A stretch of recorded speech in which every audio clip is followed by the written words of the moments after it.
Have you ever wanted to make one of these really cool braids? I'm working on the Helpful Heifer series runner number 4, which has that really cool braid down it. I'm actually going to split it into 2 placemats, but I'm going to show you how to make the braid first.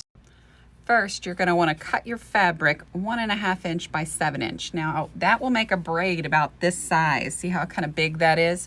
So think about that when you're cutting it. You may not want to make it so long, and you may not want to make it so wide, or you may want to make it wider, but just think about that when you're putting it together. Okay, so I've got a few of the braids put together, and it seems like it would be really confusing, but it's actually really simple. So every time you're doing this, you're building on. So like this one, because the last time I did the top over, this one I'm doing the side over like this.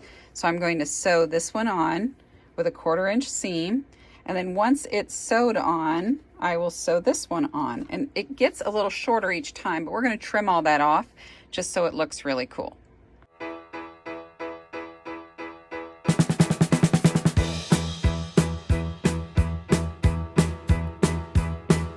So when you finish that all up, you're going to end up with a really cool looking braid, and I'll show you how we're going to put that into the runner or placemats like I'm going to do on the next video.